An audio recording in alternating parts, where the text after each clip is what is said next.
healing, I've been healing, I've been praying, meditating, affirmations, I've been raising my vibrations. That was Lindrell. How long you been listening to Lindrell? Vibrate Higher. Probably for about since probably October of last 2024. year. Yes, sir. Okay. But once again, special guest, man. I think this is the first guest who has been on the podcast 3 times.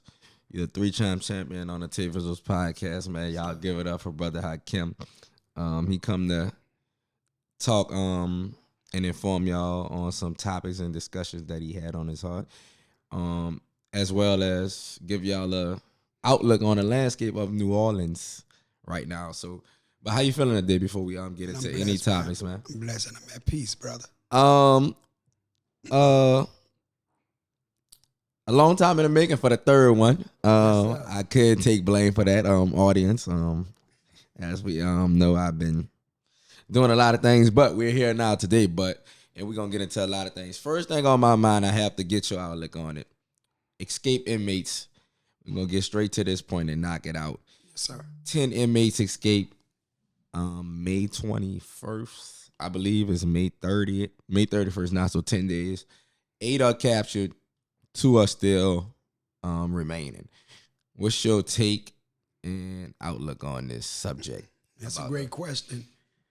So as a justice impact person, meaning that I've been involved in the criminal justice system on a federal level, when I looked at that, the first thing came to my mind that was an inside movement. Okay. Some moving pulse was going on the inside, because you cannot be working inside a facility that is a secure facility where you have multifacets of types of inmates down different types of crimes, right? And so the first thing came to my mind as a justice impact person, well, where they got the tools from, and who aided them and abetted them, who helped them, who assisted them, how all this came about. Now, with all due respect, Brother T, I wouldn't, put individuals down. It's not my position. Right. But the question that you pose is, I'm speaking from lived experience, because I've been in prison almost 20 years. So I've been in a holding facility at Templeman when the feds first arrested me, and it was placing us in the early 90s in Templeman. At Templeman, I think it was 1 and 2, and a 3 and 4 was state, but they moved the state because federal held inmates cannot be around state inmates. So what is temperament before you continue? All right, that was when they had the house of detention, they had the old parish, and that was the new jail, temperament. Okay. That's what it was called. All right. And so it housed different levels of inmates, but those of us who was arrested by the feds, the feds were paying the sheriff at that time to house us until we become adjudicated. Gotcha. Adjudicated, pardon me. Go to the process, federal court, whatever. That was the holding facility. And so while we was in Templeman, the doors were automatic, and I never saw anyone escaped on the federal side. I can't tell you what was going on the state side. But as I look from in the past of that, because you got to really be in individual shoes to really speak from certain levels of all knowledge. You feel me? So I'm speaking from experience. So when I saw that happen, I knew that was deeper than just those breaking. Oh, it was deeper, man. It's a multifaceted level of failure in leadership, man. With all due respect, I love my sister, but I just think that sometimes in life, man, I wouldn't even say sometimes, all the times, for those of us who have aspiration to lead, and we become elected or public servants where the people or the constituencies elect you. And you win a total vote and become an elected official. So it is wise that you will surround yourself. If you run in a jail, then you should have, your consultant group should be formerly incarcerated persons. Individuals with lived experience that can help you on different multi-tiers of behavior. The qualm was going on in there to have that to be taking place. Yes, everybody want to get out of there, but when you don't have a reentry process in there going on. I'm talking about processing of classes, and individuals are being met where they at by individuals who live experience. So we are blocked out. We are blocked out of the discussions of what goes on in the criminal justice system. But we are the real experts. We are the subject matter experts. If you want to know something about prison, you got to ask a former prisoner. Right. If you want to know how to bake it, I would be wise to talk to a baker. You see what I'm saying? Okay. So if you want to get in shape, you should talk to a fitness trainer. So when you look at the prison industrial complex as a whole, people escape all the time, brother. Right? But in this city, where that new prison is being built, we got to first ask who were the contractors who built this prison for it to be that destructive. Did you see the inside of that place? Yeah, it ran down spot. And it's not even that old, brother. And not only that, what type of training did those correctional officers, those sheriffs, underwent to prepare themselves on how to deal with these multitudes of inmates? It's so much that go into that. But to get to your question, I don't believe no levels of some inmate woke up one morning and say, I'm going to leave today. I got this hammer under my bed. There's no hammer there. Somebody give him a hammer. It's a lot of scapegoat going on. People pointing the finger, but the ultimate leadership falls on our beloved sister, the sheriff, which I respect and honor. But I just think that it's the people that we have surround us, our brother Tate, that's in place that really don't have no lived experience on how to run a prison. And I want to say this because a lot of like you said, finger pointing is going on, and as the days went by, they have people getting charged with aiding and abetting. I think they arrested like a maintenance man or something in the prison. Yeah, couple family members, stuff like that. How long do you think it took them like to plan and finally say like this is the day, this is the night we're gonna do it? I think that plan was in motion probably about greater than 6 months or more. Okay. That the stars had to be aligned for this happen. Everything had to go right. I was like, yeah, perfect storm. This had to be it's gonna be clear at this time. This officer lax, gonna read a book or ain't gonna be at the camera. Ain't nowhere in the world, bro. You have, I think, over 900 cameras. If I may be wrong, but I think I heard when they was in front of the city councilman. I don't believe that you got all this technology, brother Tate. You mean to tell me that the technology was fixed? It wasn't broke. They didn't say no camera was out, right? All the cameras was working. Nobody see 10. Come on. And then they got out of a place, a part of the jail. You mean to tell me who was on the other side? So I think that, like the old people say, doo-doo roll down hill. I think everything gonna roll down a hill and they gonna roll at the feet of our beloved sister, which I respect and love as a sister. But I just think that, man, when you look at the prison industrial complex, remember this, Tate. There's a corporation, it's called the American Correctional Association. Okay. These is a body of governance of individuals.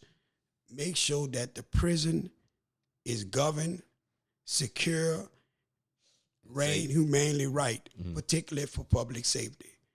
Every year, I've been to 8 different federal prisons. I've been on every level of federal prison, right?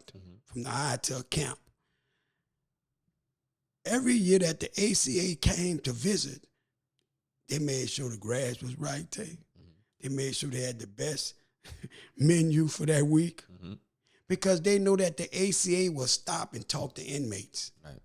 How it is around here. Not that if they would have changed anything or not, right, but they had enough auditing them. They had enough business about themselves because they was doing auditing. They was checking out, making sure everything was working right. Right. They ain't just coming through. So when they get to when I got to my first federal prison camp, which is a minimum security, I didn't see the ACA. Okay. At the low, I saw them, the medium, and the pen. I saw them, USP. They was there, the presence.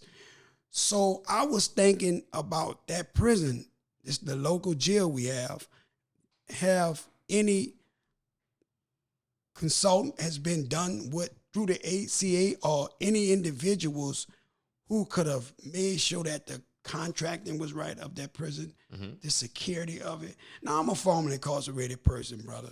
Now, I don't know what those young people were guilty or not of, whatever they was charged with. That's not what we're talking about. Right. We're talking about public safety here. Because if you broke out of a federal prison, they're going to fine you before you get off the grounds. And if they don't find you, the warden and everybody's in trouble when the Bureau of Prison land on that prison. And that's what's going on right now. And I'm about to tell you something, man, because I told it to my good friend that before the governor went public, I told him, I said, the governor about to go public. I told him that a few days. And then when we talked, he said, man, brother HAKIM, you said that, man.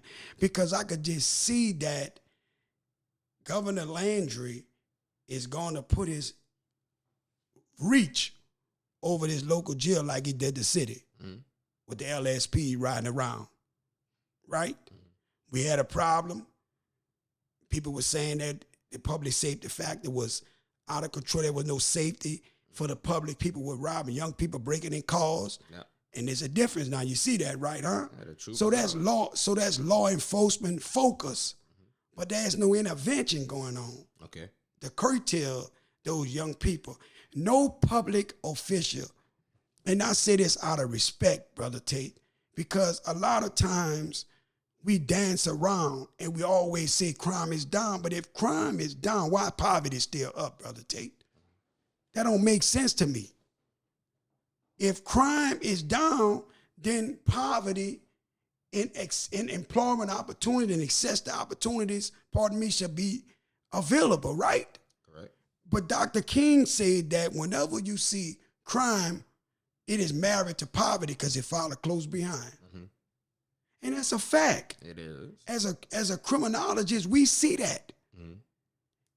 Any person who study data, crime waves, they always go into the demographics, Brother Tate.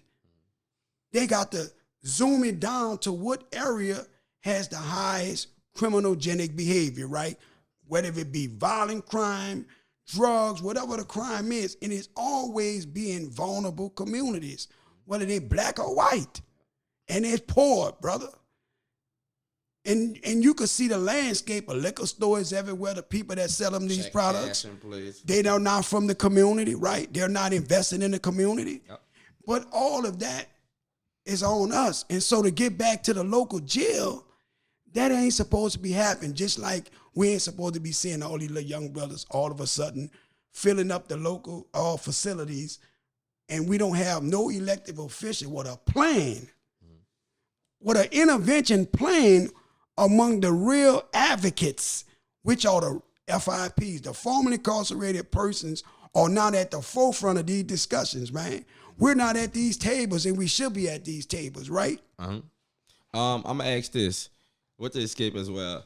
You said the governor did put out a statement. I don't know the statement verbatim, but it was the main interview. Yeah, but it was an interview. Basically, him like I want to say blaming like the police. I forgot the guy name. We discussed him. The sheriff or the DA. The DA, I believe. District Attorney Williams. Yeah, I think Jason Williams. Yes, I think he was blaming him, and then Jason Williams came out and said it basically it wasn't their fault. Other things was going on, so it was a back and forth between them and the police chiefs. It's something personal going on with obviously, the DA and the governor. Obviously, they disagree for it's years. With the leadership period of this city. Yes, because every time we lead, listen, bro. There was a mayor out of Atlanta named Maynard Jackson. May God be pleased with his soul. He was a great mayor for the people. He understood that in order for this to work, we got to give access to opportunities for these individuals who don't normally get access to opportunity, which is our contracts, right? So Mayor Marion Barry, Mayor of D.C., was the same way. The love of the people. So in our city, oh, brother, this is a small city, predominantly black. Some say it's 60 to 40.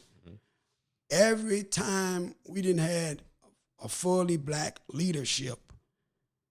When you go to a white city with a white mayor, white councilman, they don't have to they do not have to answer to nobody when they're gonna give access to opportunity for individuals that look like them. That's cultural competent, man. That just natural, bro. A part of liberation. It's not nothing negative about that. But when we get in power, brother, we show our white counterpart, I'm not gonna do nothing for them. I'm gonna be hard on crime. I'm gonna be this way. I'm not gonna have no access to opportunity. I'm not gonna do this. It is not supposed to be like that way. You mean to tell me, brother, we have a mayor that's getting ready to leave out, brother, and respect the sister, love her and respect her. But when we talk about leadership, see, I'm not sitting here to bash anyone, Brother Tate. I'm speaking on the very foundation that they're standing on. Now, what type of person they are away from their job, I can't tell you that. But as far as me studying what the job description is of a mayor, a councilman, a DA, I'm looking for some level of intervention to the community.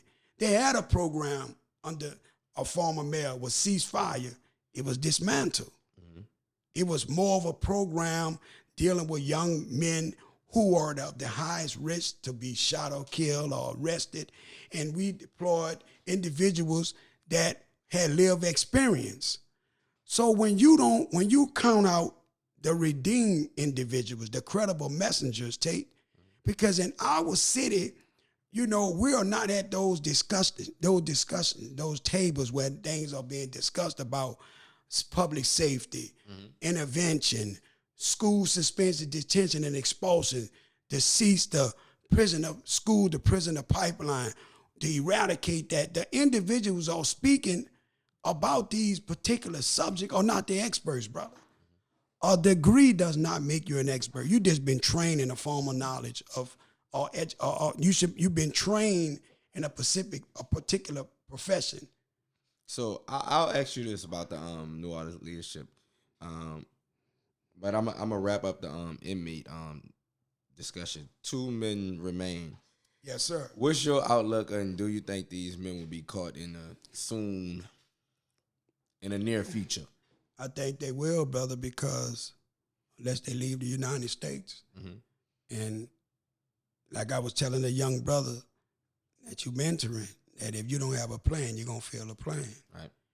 And I just think that me just looking at that like that, and me being a formerly incarcerated person, when I was in prison, when the guys say, man, we're going to go on a food strike, and I asked why, what's the problem? Okay, once we go on a strike, what's the next steps? Are we prepared for the consequences and the repercussions? And because they're going to have family members, man, they keep raising the money up. And when you really don't have a direct focus on what's really going on, Brother Tate, man, you'll sell out Jesus, brother. It's just some things about being principled, man. And those 2 individuals that still at large, brother, the marshals, the FBI, every multifaceted of law enforcement, they're after them. Drones, family members, tossing and turning in their bed. Man, I know where yet I might call and I need that money. I'm not making light of that. Then you got people betting on who gonna make it and who not. Going on, we take everything serious and make mockery. I was gonna mention that about everybody. Basically like parlays. I got my money on him to be the last one caught.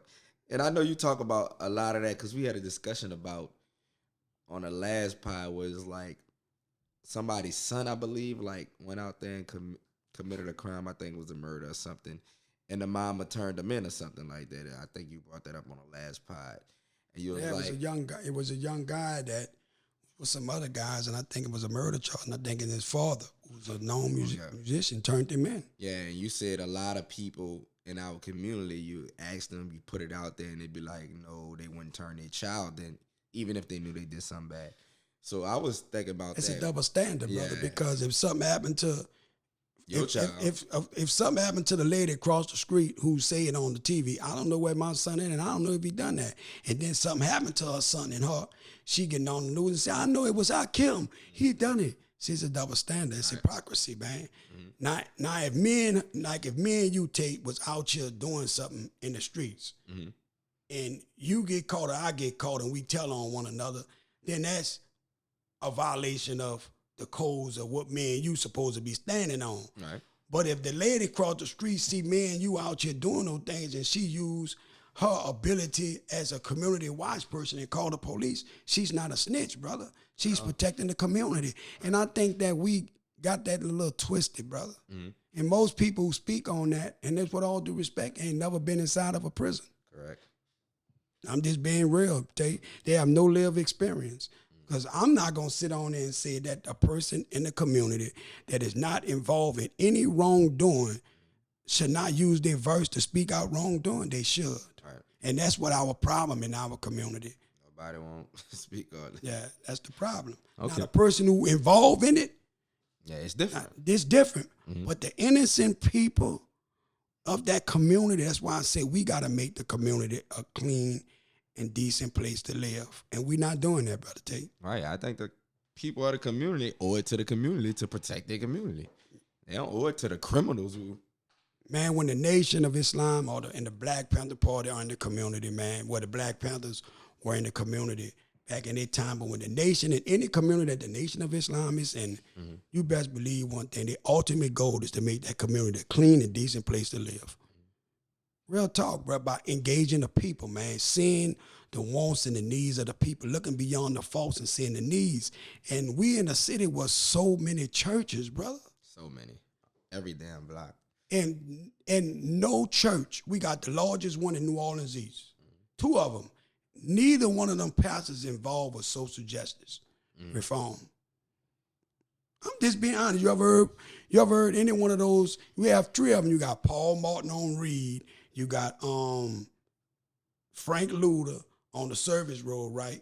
And then you got Pastor Barrett. Are those churches funded by like government? I don't know. I don't know. I don't know. But I can say this: we don't hear your verse. We could pass on the Service Road right now in the East. They're not out there. They're not in the community. They're not in the Bundy. They're not in these little areas, Bundy Road, or any little area where it's vulnerable.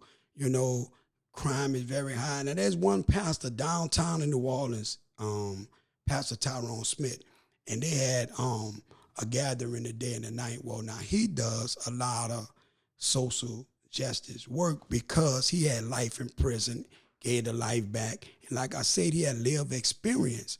When you don't have that lived experience, man, you ain't coming out of no building, man. You know, we touching our neighbor and telling them touch your neighbor is going to be all right. It ain't going to be all right by a touch. And I'll say this, dude, is that required by people of leadership to go out in the community? Because as I ride Pat, if the leadership doesn't go in the community, the leadership should have a proper advocacy in place in their leadership. They have individuals who come from that type of lifestyle that you want to reform, right? And you send those out as your first responders. Okay. Because we're not utilizing formerly incarcerated persons. If a man was once the problem and he has been redeemed and he got the solution, we need to use that man, Brother Tate, or that sister. How many of those men are out there, though? Like Brother HAKIM, formerly incarcerated. Man, they got a lot of, brother. They got Vote, man. Verse of their experience, man. They got Vote, man. Spearheaded by CEO Norris Henderson. They got First 72 Plus, you know, brother Pastor Tyrone Smith. Okay. You know, they got, brother, if you went, look, what you may not know is that just recently there was a bill on the state level. Okay. Where it was on, let me back up, there was only two states, Oregon and Louisiana, who are convicting individuals with non-unanimous jury. Like the law states that if a person goes to trial, the jury is supposed to be unanimous. Everybody has to agree. It cannot be 6 and 6. 10 and 2, that's a hung jury. If me and you went to trial, pardon me, on a federal level, right? On a drug case, and the jury came back locked, 11-1, they have to go back. If I'm on bond, I go home. They have to retry that case until they get a unanimous decision, 12-0. On a state level, so a lot of brothers and sisters were in the Department of Correction in Louisiana under that Jim Crow law. Okay. Had they would have been convicted, and the jury, their peers, had they would have been convicted with a unanimous jury law in place, most of them individuals wouldn't be in Angola, brother, with life sentences. They would have to retry them again. So recently, under the former governor, Edwards, what was spearheaded by formerly incarcerated persons that brought this to the attention, the forefront of the public, and they voted on it to do away with non-unanimous jury, right? Recently, they had to go back through Royce Duplessis and vote and other individuals that formerly incarcerated person and organizations gathered to bring another bill. It got passed in the House, and the Senate had to vote on it to make the law retroactive so it could go back and get those individuals that already been sentenced under the law. That's a retroactive mean, to go back and let those be able to receive the same benefits that those that's currently being sentenced, right? But the Senate shot it down. So I would like to know what senators shot that down and who are you speaking for? So that's a major setback, brother. Yeah. And that was spearheaded by formerly incarcerated persons. Everything that's being changed across this nation, Brother Tate, is not done by individuals with a pretty life. Like Oliver Thomas always say, people with pretty life. It is done by people who've been through something, brother, who've been redeemed. And for whatever it work, we look down on individuals that been redeemed, brother, from a life of crime. We quick to say, yeah, he been saved, but he walked down the street to put an application in to get hired. Then they tell him, well, you know, we don't hire formerly incarcerated person. But you just told me I was saved in the church. You just told me I was redeemed. That's the double standard, brother. And so we have another ordinance that was passed by the formerly incarcerated person through vote. Got to bring you up to date on it. And what you may not know, brother, that this October the 11th, which when they vote for the mayor race, there's an ordinance that going to have in place called the formerly incarcerated person. We're going to be looked at as being a protected class because we were the unprotected class, brother. We weren't being protected by anything. If I told you the barriers that the formerly incarcerated person deal with when they come home, you know how many barriers? The literature right now in the review say over 33,000 barriers that a formerly incarcerated person have to deal with. It's like when you come home, you pay your debt to society, Brother Tate, but you're re-incarcerated, not physically, but through different systemic barriers. And they talking about banning the box. Man, the box didn't have enough teeth to protect us, brother, when we go looking for a job, going back to school, seeking higher training, higher learning. And I think that, to me, personally, that's discriminatory, man. If you paid your debt to society, no employer, brother, should deny you, Brother Tate, a new beginning. See what I'm saying? And so the forefront in our community that can really make the change, that's making the change, is that our community is not aware. Let me ask you this. How would you be able to work around your claim that it's discriminatory to past criminals like filling out for jobs? How would you, just because they can be like, all right, you didn't pass your background check, you ain't getting a job because of that. Or jobs who don't require a background check, going to fast food or something, they don't want to hire somebody because they're a former felon. How would a rule be in place about that? Because how would you even know? It's several different dynamics to that. Right now, if it get passed, because people are more progressive now, they becoming progressive, right? So this ordinance was passed by 7 city councilmen. And it was spearheaded by a brother that was a formerly incarcerated person that worked for Vote, lead policy person, Ronald Marshall. Okay. Good friend of mine, brilliant mind, right? And he sent me through an email the information on the research of the protected class and how important that is. To get to your question, that should be every employer in our city should receive training by a consultant group that are led by formerly incarcerated persons to demonstrate through the data what the literature is saying, what the numbers look like when we hire formerly incarcerated person, when we give them second chances, what the community reflect. It reflect low levels of crime. It reflect high levels of mentorship, high levels of individuals in the community that can be able to own homes. It look beautified. It look great when you could take the vulnerable class of the society and give them another chance, not in words, brother, but in actions. Give them an opportunity to go to school, get a trade, give them an opportunity to operate and function in positions of leadership. Give them jobs in the mayor office. When I was, years ago, when I came home, when I got my first job, besides the school, my second job, I worked for Marlon Guzman. He hired me. I was a formerly incarcerated person. And I was one of his senior specialists, I was a senior reentry specialist, pardon me, teaching men, 100 to 200 men every other day. It was a pod of about 80, 100 men that was in my class. Had another brother who didn't have lived experience, but he was great. And that brother had his class, I had my class, but I was a formerly incarcerated person going back into the prison. And it was because, to get to the point, because Marlon Guzman didn't see HAKIM, the prisoner, the inmate. He saw HAKIM, the human being, the redemption HAKIM, the redeem HAKIM, the agent of change HAKIM, the credible messenger. And as I was going in that jail without no security, I've never violated none of the laws, statute, anything that was in place by that authority in that prison. I obeyed it, and they never had any problems with me.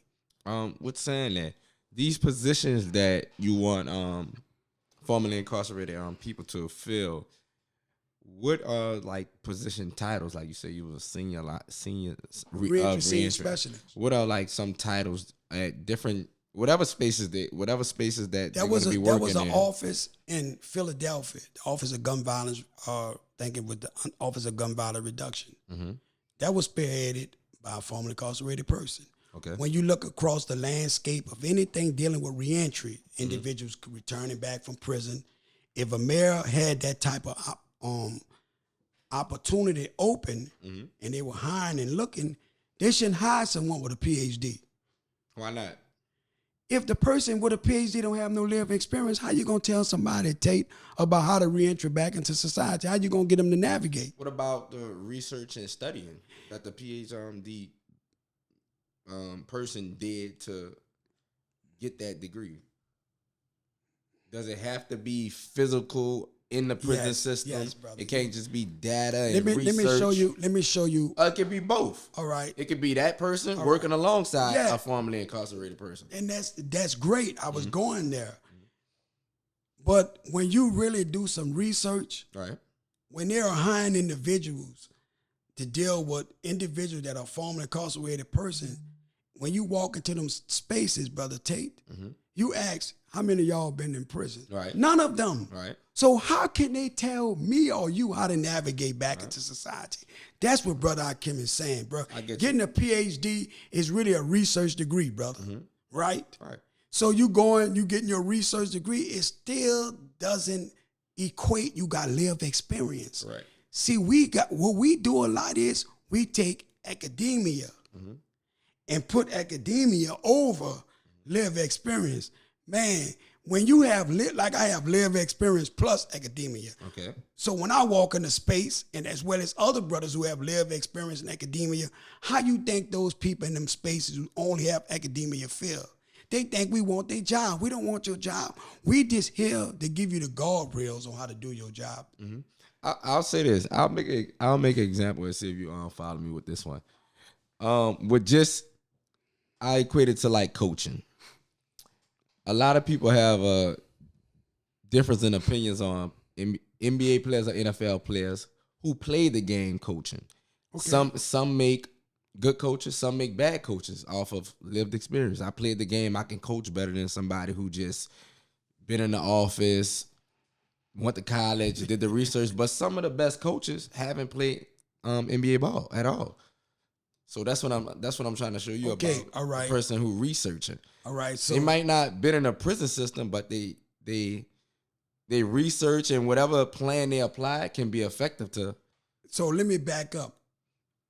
Those of us who are formerly incarcerated persons, we're not anti-brothers and sisters. Right, and I know that. That's number one. Mm-hmm. Number two is coaching a football team, whether you play it or not, is the same analogy if dealing with a man who's been gone 30 years out of society, lost the ability to implement himself back into society, the community, the family. Who would be best to walk him out of that space for somebody that been through that, what he been through? So I'm with you.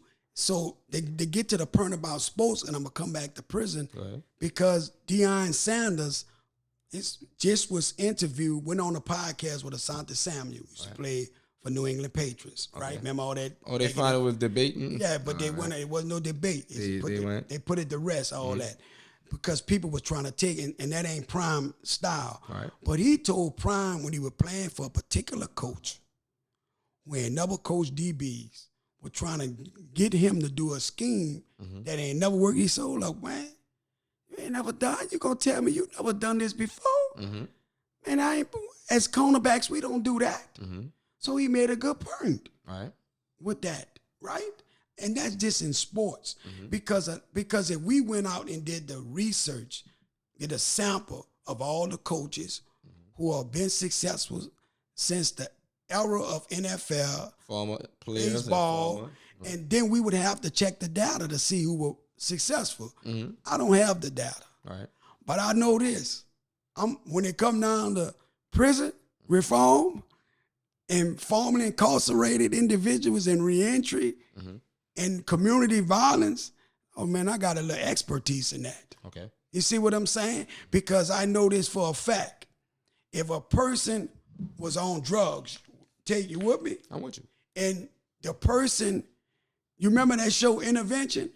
Yeah. All right. So when a person is going through something, the family come together and pray and say, we got to have an intervention to get them on the right track.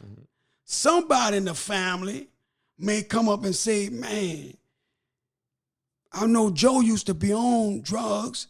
Let's reach out to Joe and see how Joe got clean.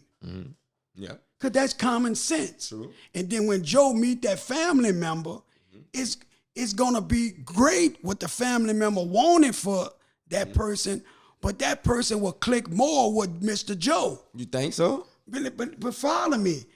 Follow me. I'm here. Go ahead. He will click more because Mr. Joe, whether he get off drugs or not, at that, because it's a process. But Mr. Joe will be able to tell him something that his family can never, because they never been there. That's true. That's what I'm saying. That's true. When you looking at live experience, we trying to like look down. Another word, we talking about being a credible messenger, right? Because you have a lot of people out here who want to speak for somebody else. Look, they have a lot of people, and let me say this correctly. You have a lot of people out here, Brother T, because you always prick my thought process with these deep thought questions. So when you have a lot of people that's out here who speaking about subject matters they really have no knowledge in. Okay. The reason why we believe that they do have knowledge in it, because we don't know if the knowledge have been applied, and we really don't know about the very thing that they say they have knowledge about. Okay. So when a person come talking to me about prison, I listen to them. I don't shun them because I meet everybody where they at. I listen to them, brother. I don't be sensitive and be like, man, you can't tell me nothing. Right. He can or she can tell me something. But when it come down to the actualization of when I say, do you ever heard a mail call, child time, lockdown, countdown, they don't know. I don't look down on them, but don't look down on my lived experience. Okay. Because all of us has been redeemed from something in our life.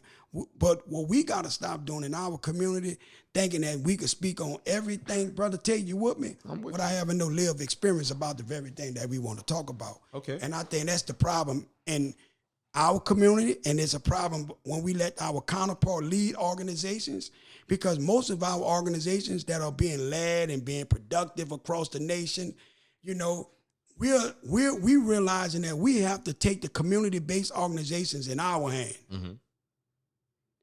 If we want to talk about how to reduce gun violence in our community, we need to go talk to individuals that was out here with guns and pulling them, that have changed. Not just talk to no person on the corner telling the dude still carry guns. No, I'm talking about a person that's a credible message that has been reformed, and they got a track record showing that they have been changed and reformed of the very lifestyle they used to live.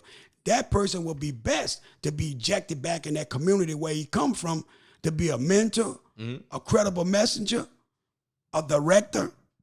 He can spearhead a lot of things. He could meet young people where they at, and he could curtail some behaviors. Where do we catch young people? Because in the schools, Tate. That's true.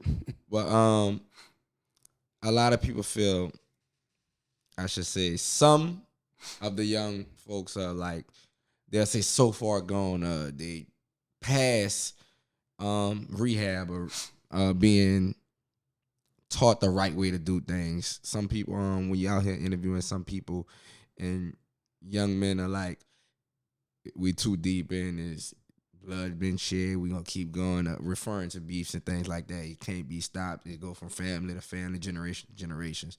What's your thoughts on that? When you hear individuals talk like that, they have a lack of knowledge, because they really don't understand that violence is a public health problem. It's an epidemic. It's like a disease. It spreads. And my point is, like, when you have like an outbreak of a disease, right? So if violence is an outbreak in the community, do you think that the outbreak gonna be seized by putting more law enforcement in that area? Or if you really want to change the dynamics of the young people's lives, it would be wise to inject that community back with individuals.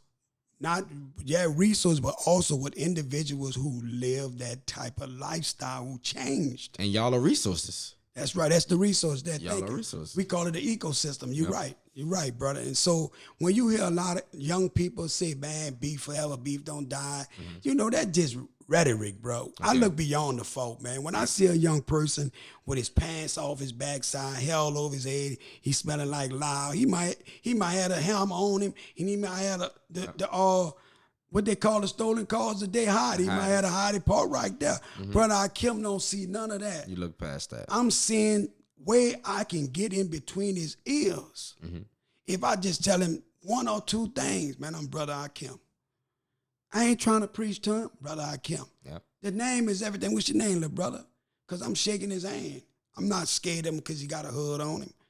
I got too much lived experience, man, to look at my son in the street life, to be looking down on him, man, when I was a pausing push in my own community.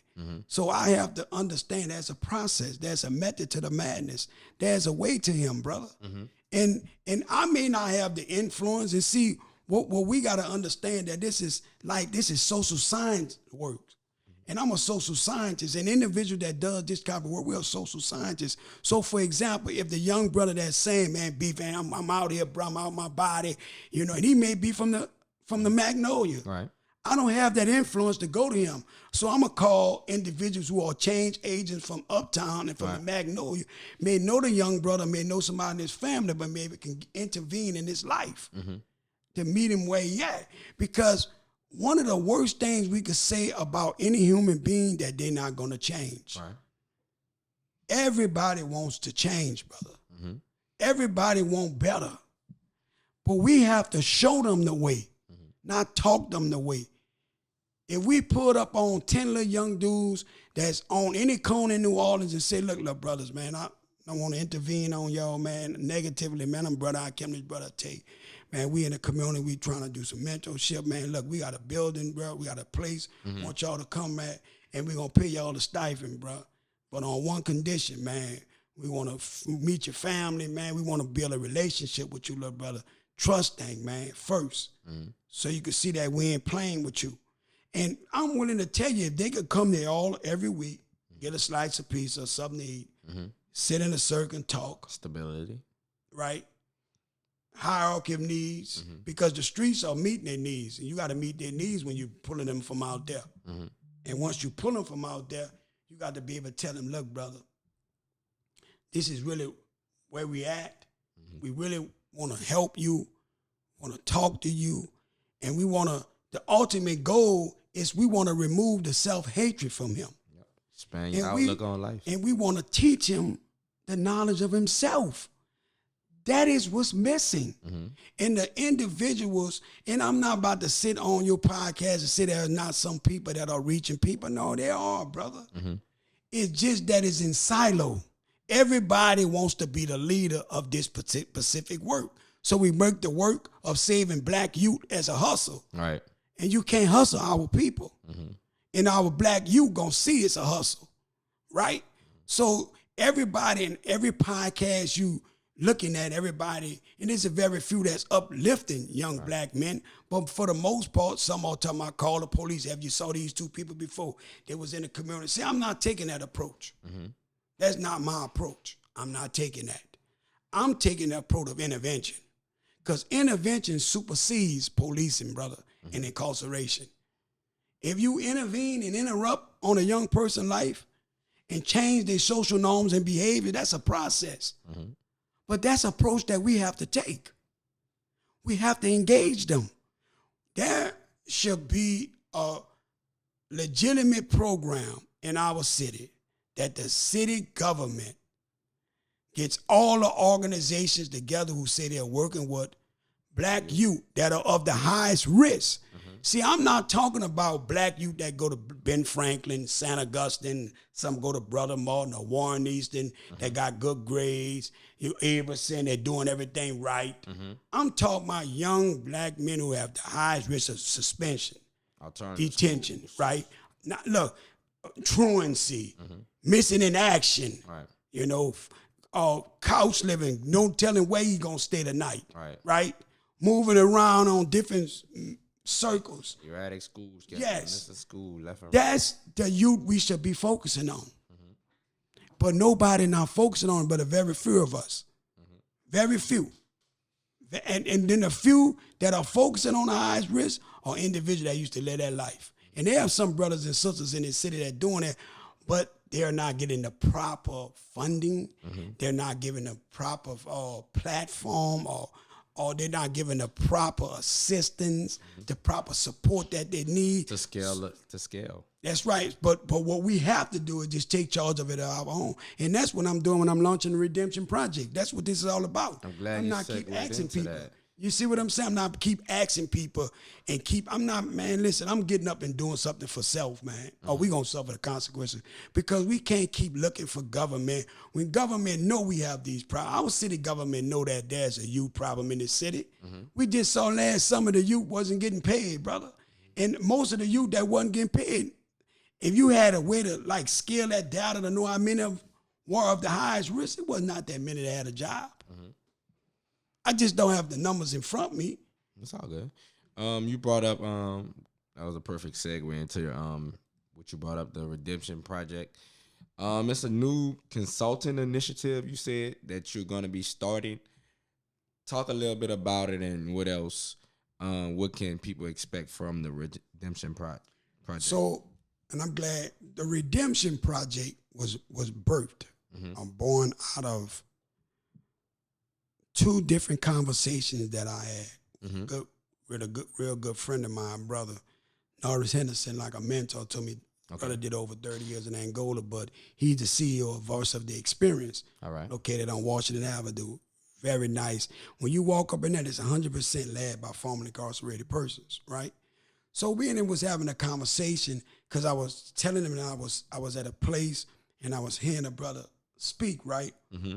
Who have been formerly incarcerated. And I asked him how important redemption was, and why we don't like to talk about our redemption.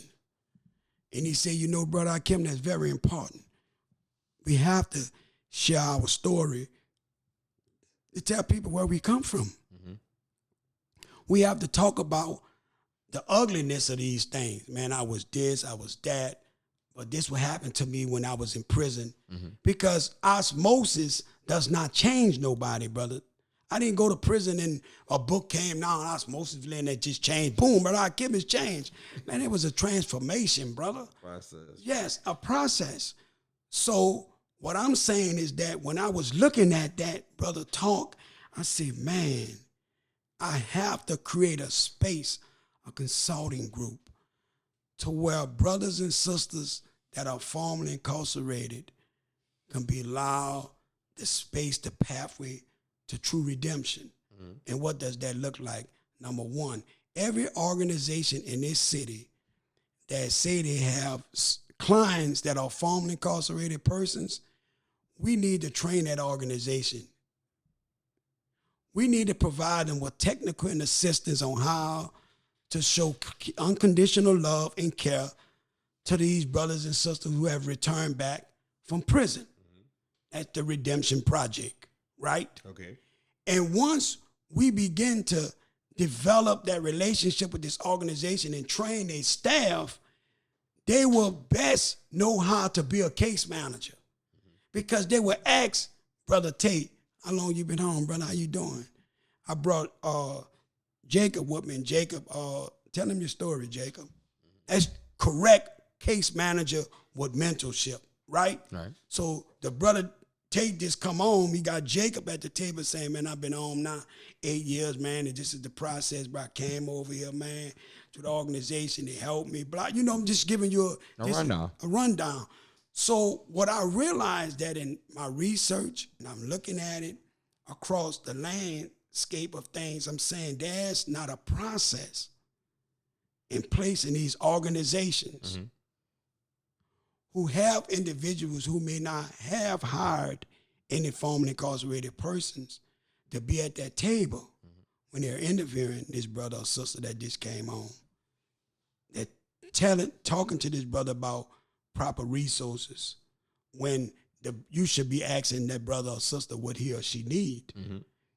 And so the Redemption Project is a consultant group that we're going to train those organizations. Okay. You see what I mean? Mm-hmm. And then it's going to be led by formerly incarcerated persons. Okay. When do that make sense to you, brother? You see the strategy there? It does make sense, and that's why I want to follow up with this question. When putting together something like the Redemption Project, how do you pitch it to other partners? Like you say, it's going to be ran by other formerly incarcerated people. How do you go to them and pitch this idea to them to make them want to be a part of it? Talking about other formerly incarcerated persons? Man, that's the easy part there, Brother Tate, mm-hmm. because every formerly incarcerated person wants to be a part of any kind of project that deal with redemption. Okay. Because they know in that space they're not going to be judged. They're going to be helped. Okay. They're going to be provided.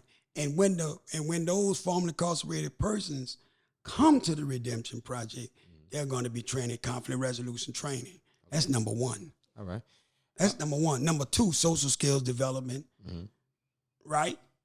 Problem solving skills. Not saying that we can't do these things, but we're going to have a space where we could talk about these very important subjects that organizations should be teaching us about. We should be leading these discussions to teach our own, because this is our constituency.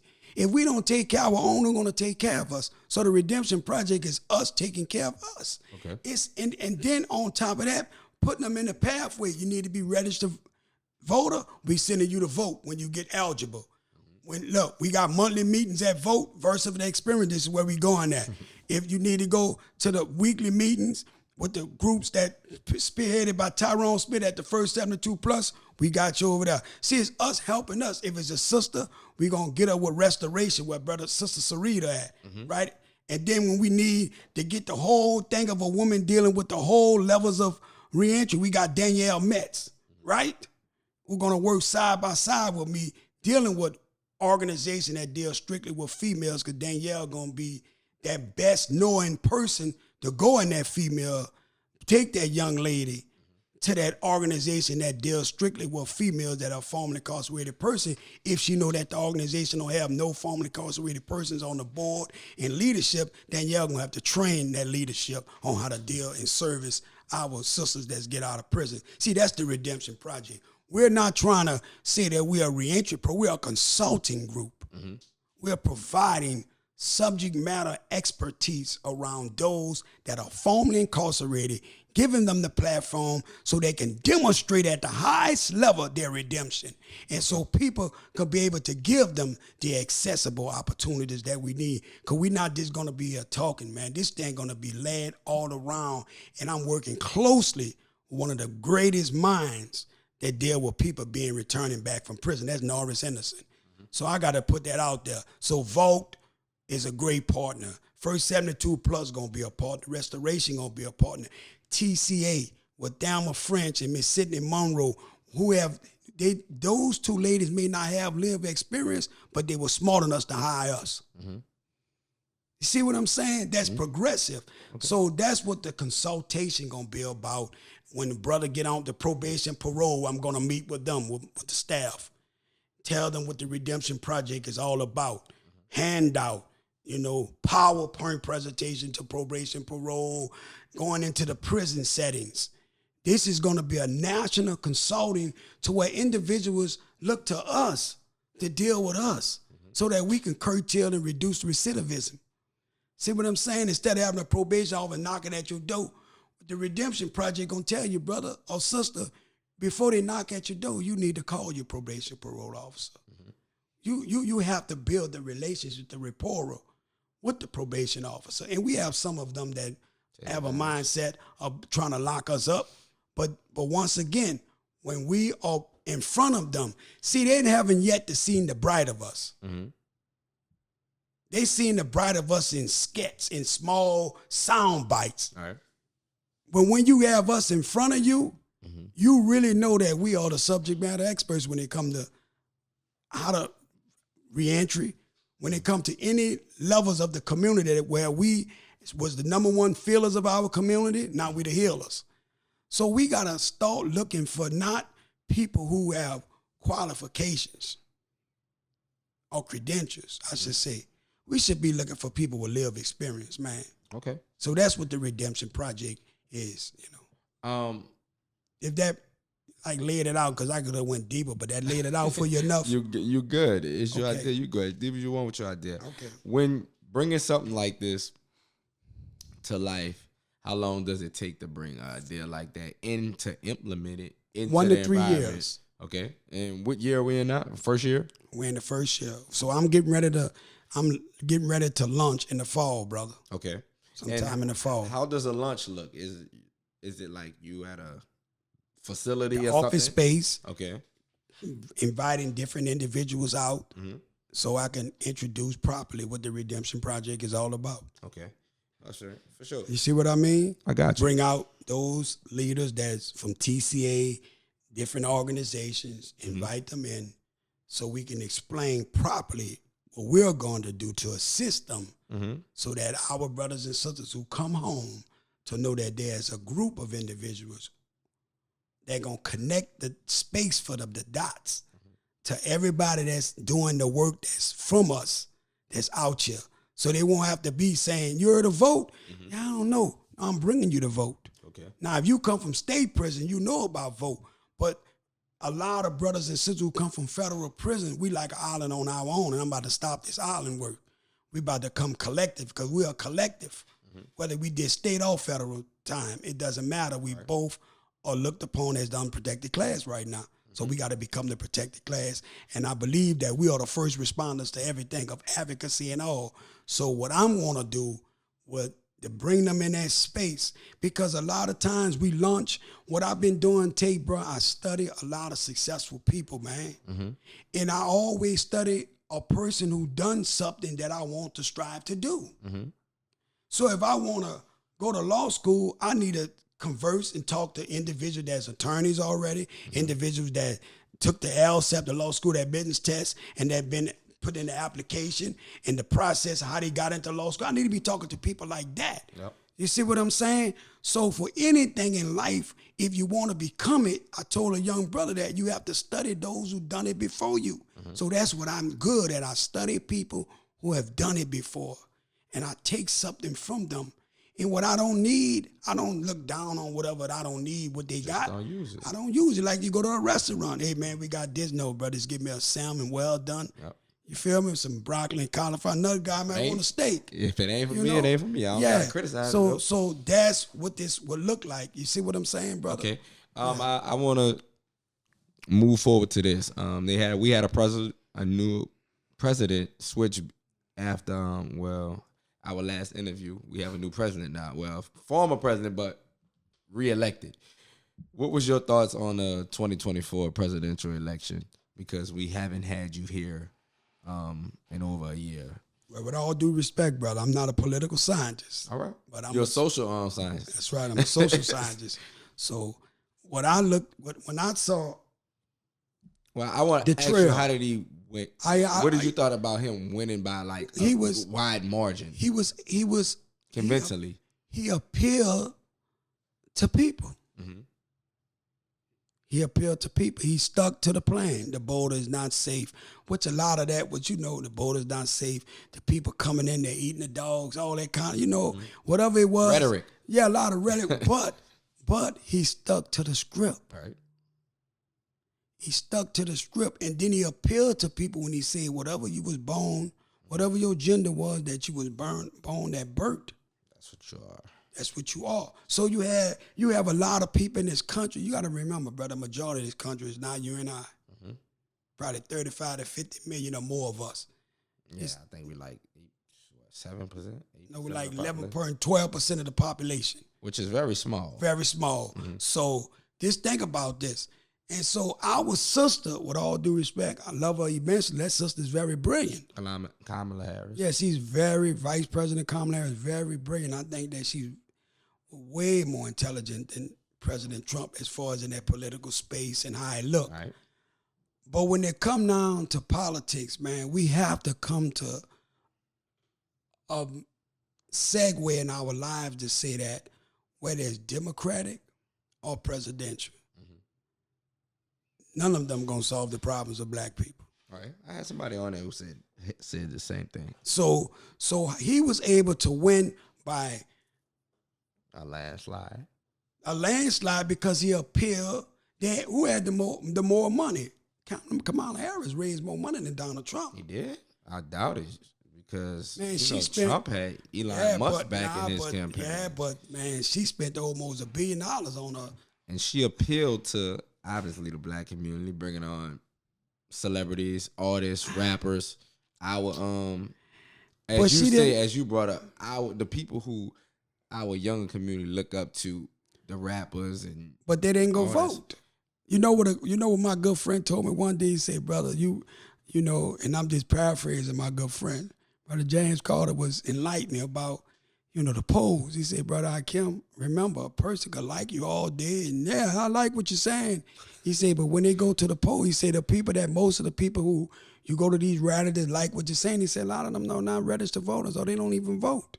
He said, the professional class of people, man, may not feel good about certain candidates. Right. And I think that what Donald Trump was able to do, bro, appealed to every level, right? He really did, brother, because he did like this particular brother that's one of the, he worked at Death Row Records, right? He was supposed to be one of the founders, Harry O. Harris. Oh, I know him. Okay, but anyway, Donald Trump pardoned him just recently. But Donald Trump freed him. Community sentence. Did 33 years. Follow me. And when the brother got on the Breakfast Club, he specifically told Charlamagne and DJ Envy them. And I think with the other sister. I don't know if she was Jess. there or not. I think Jess was there. If not, Laura was there. But anyway, he said, I'm not coming on the show to bash our sister, to put one over there. He said, no. He said the same, because he was putting an idea called Community First. That's his nonprofit, right? So check this out, Tate. He brought it to Kamala Harris, to their camp, and he brought it to Donald Trump. Donald Trump told him, I'm going to talk to you immediately this election is over, when I'm going to get with you because I like that idea. He said in here, he did not hear a cricket from Joe Biden or Kamala Harris about that idea. So the point why I'm bringing it is that a lot of spaces, brother, that brothers and sisters who come from that prison setting have great ideas, man. And I believe that, I don't know the numbers, did she really appeal to the formerly incarcerated person class? Did she really appeal to the brothers and sisters that's downtrodden? Did she really appeal to the issues, particularly black men? Yes. And then you had people like comedians hosting something on BET, talking to a few black men in the audience. Like Brother Malcolm said, we are the only people that take our singers, athletes, and entertainers to talk about social problems. Parade them around. No, to talk about social problems when they're not fit to do that. That's why I said you don't see. Around, you do not see. You do not see CNN calling the Rolling Stones when a little white boy shoot up a school. You can't. Did you ever saw that? No. They calling the social scientists of them, right? We the only individuals that does that in this country. Our athletes, entertainers,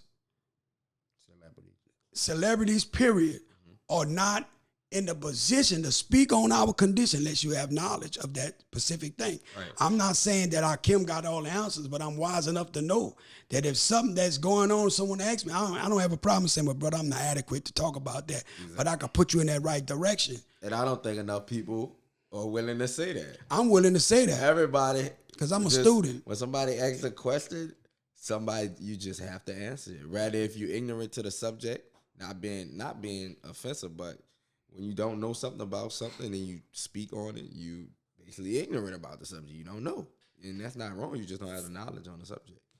But everybody likes to talk when the mic's to these. Yeah, bro, it's one mic, brother. I'm only appearing on your podcast. There's a lot of other podcasts that out there that I want to sit, not taking them from them, but I just, know how to pick, where I want to be at, brother, because it's not about always talking, man, and you ain't doing. Your word got to be consistent with actions, man. True. You can't talk something that you're not doing. Exactly. So when you asking me questions, I'm going to speak about the experience, the lived experience I had about that, the very thing. But when it comes to, that's why I told you, political science, I'm not a political scientist, but I do know this, with common sense, Donald Trump appealed to that white girl that was in the field way out there in Timbuktu countries, chewing tobacco, still growing. States. Yeah, in the small cities. Yes, yeah, and then even went into the major big cities and appeared, and then he done something. He took a sister, Miss Mary Johnson, you need to look her up. She's the czar, she's the pardon czar. She had a life sentence. He pardoned her. She's a black woman out of Alabama, shouldn't have been given a life sentence. Right? And he pardoned and commuted her sentence and put her over a whole initiative in the White House.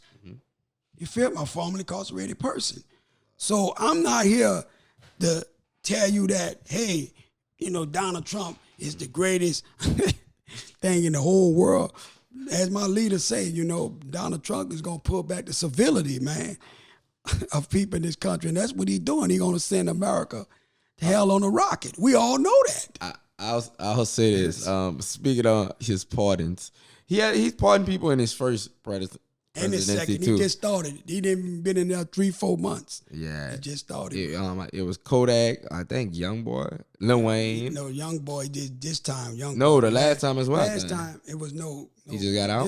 This NBA first federal charge. Okay. So yes. All right. Well, yeah, I know he did. Only Lil a Wayne governor Kodak. could pardon State charges. Yes. Okay. But the president could pardon federal charges. So Lil Wayne had it was a gun charge.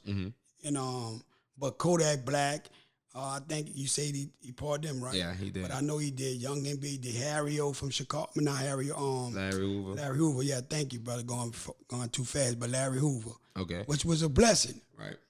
And even though you have some state charges, I just was reading. I wanted to ask you that too. I wanted to ask you that. The brother's a leader. He's a political prisoner, man. Mm-hmm. Listen to me, brother.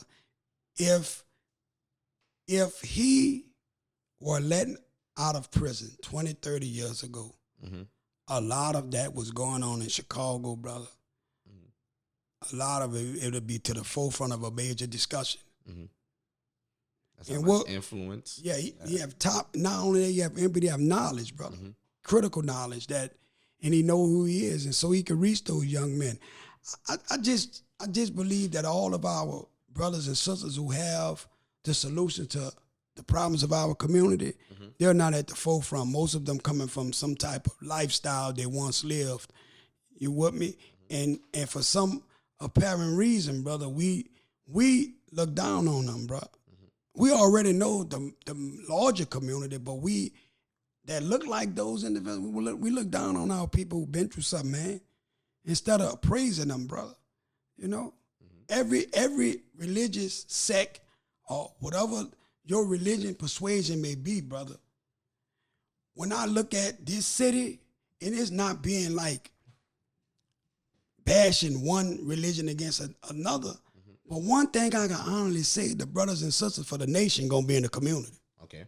I can say that without a doubt.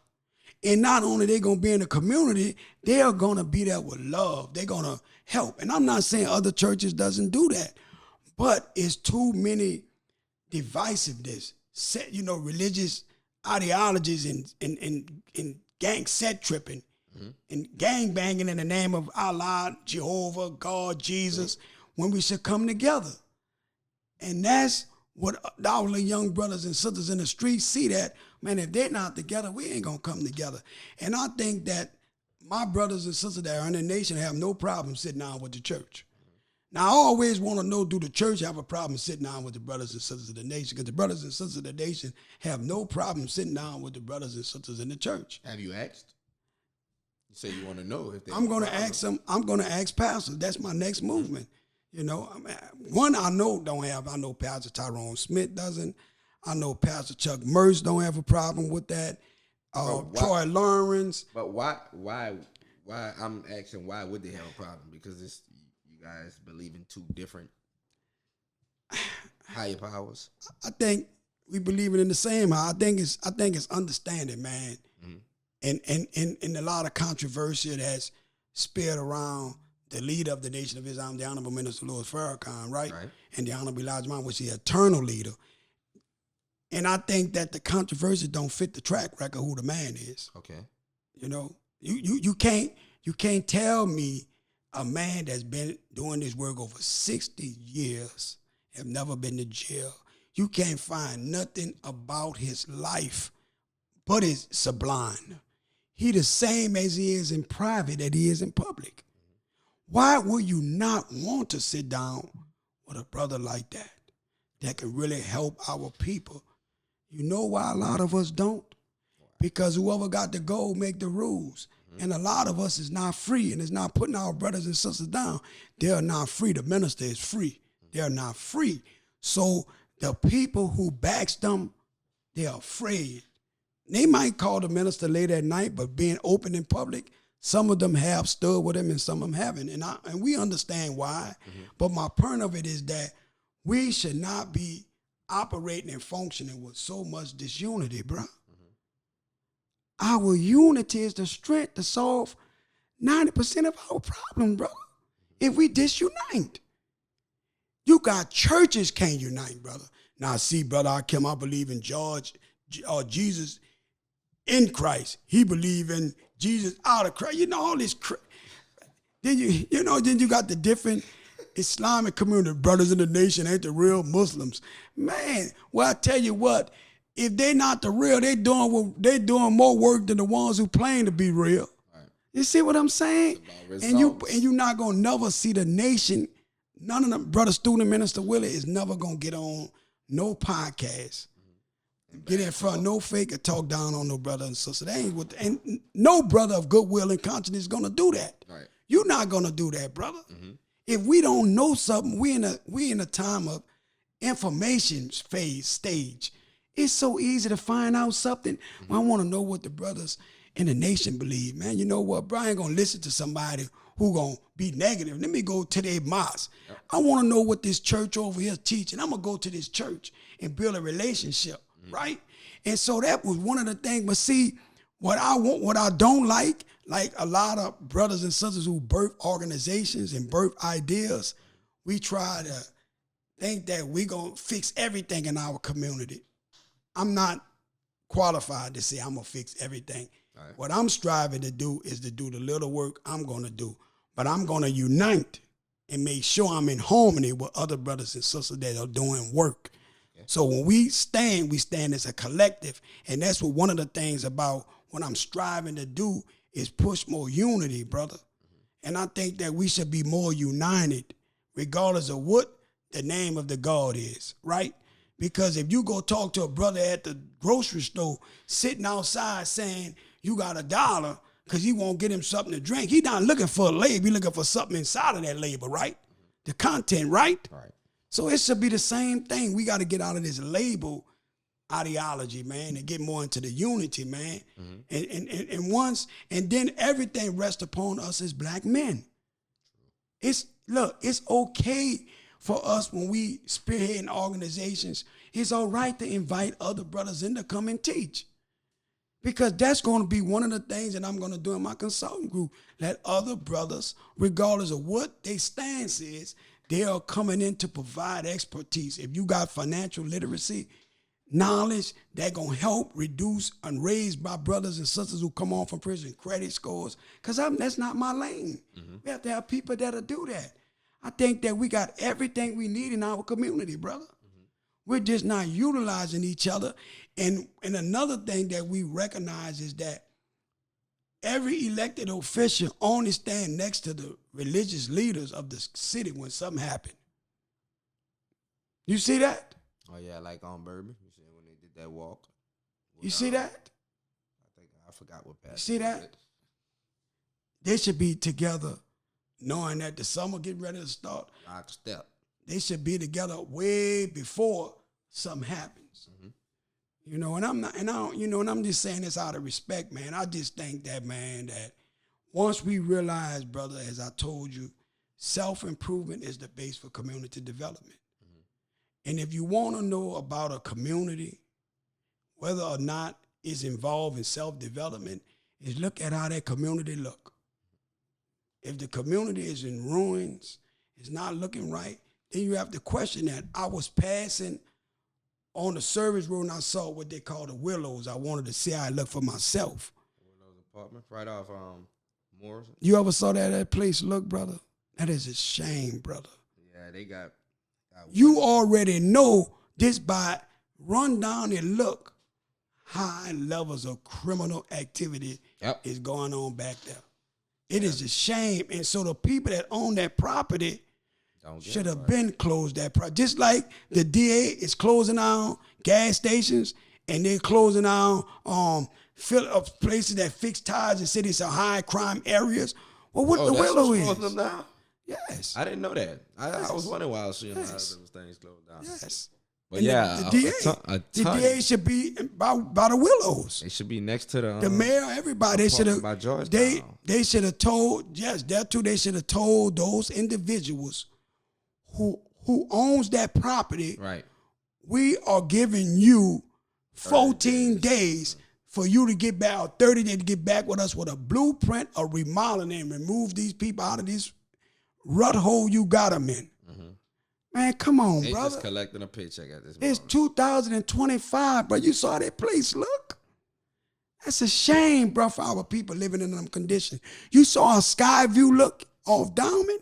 Yes. Come on, brother. That's not supposed to be looking like that. That's a reflection of our community, but also a reflection of these scum lords who own these properties, brother, who don't give a damn about the people that are renting from them. They just collecting. So we gotta hold them accountable. Do you really know the wealth gap in our city as we getting ready to wrap up? Do you know the wealth gap, brother, of this city? Man, brother. I was talking to a good friend of mine, brother, a great attorney, man. And bro, he made me understand the wealth gap. I'm like, man, I didn't even know. It up now. You go ahead. Yes, look the wealth gap up, brother. It's a very few people that don't look like me and you that control all the wealth in this city. Listen to this. This is crazy. The New Orleans area has a significant racial wealth gap, with white households having approximately 13 times the wealth of black households. This disparity is an event in a median network, with black households having a median network of 14,000 compared to 185,000 by white households. 13 times. Yes. That's crazy. So just think about that, brother, as we got to have a part 2 to this. That's crazy. We Go got ahead, to man. do a Continue. part Keep 2. going. You know, because I have a We get close on a wealth gap. That's fine. Yeah. We can go deep into yes, we go because I have to go. But anyway, brother, the wealth gap in this city. Mm-hmm. Now, if there was a predominantly white city, I can understand that. that. All right. Right? It's supposed to be controlled totally by that, what you look like. Our city individuals who control the wealth That's crazy. invests nothing in the community, brother. Yeah. And we got professional athletes here. Yes. Right? Right? We do. Do they invest in the community? I'm not talking about a turkey, bro. Listen, You're talking about food drives. I'm not talking about food drives, turkey giveaways. That's good. I'm not knocking that. But, You're talking about something permanent. I'm talking about something sustainable, brother.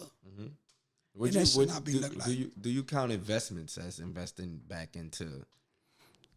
I think to me an investment look like finding a great organization that are run by formerly incarcerated persons and let them be the model.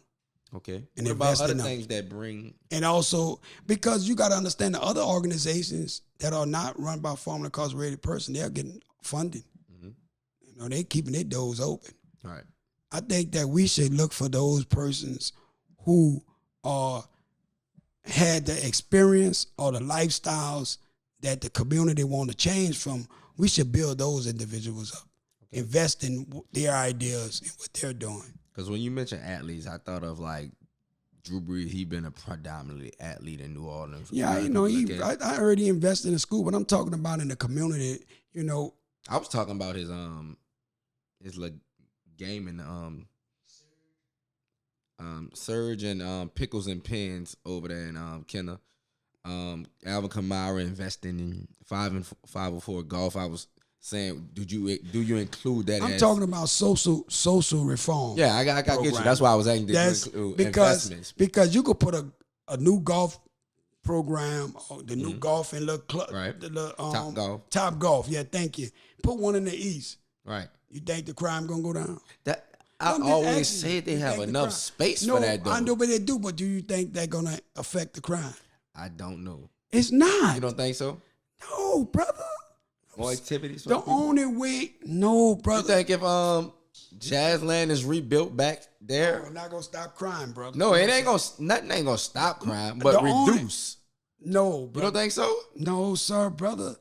This is what I want you to do as we wrap up, because I got look, as we wrap up. This is what I need you to do, because we're gonna come back. All right. When I can come back next Saturday, do part 2. I'm gonna be gone next time. All right, I'm when I in can come Florida. back. Okay, when I can come We back. can come back in June. Okay, we'll come back in June. We'll touch bases, God willing, and thank you for having me today. No problem. What I need you to do is research. We're gonna have numbers next time. No, we got the numbers, but what I'm saying about this particular thing we talking about, Okay. we're gonna get the research on whenever something was built. In the East.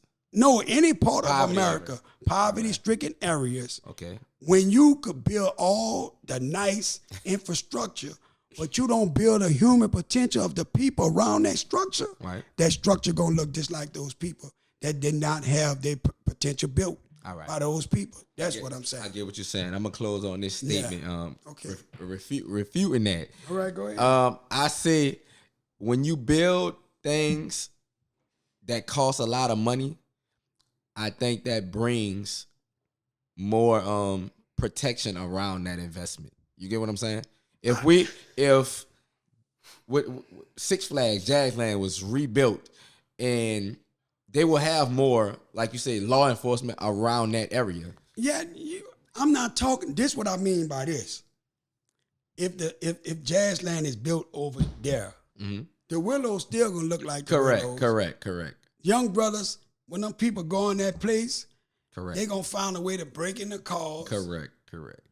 That's what I'm saying. I get you. We got to invest in the people. Yes. Then when you invest in the people, then you invest in the land. Got you. I got you. We agree right there. Brother HAKIM, ladies and gentlemen, the TaeVi Podcast. You gotta go get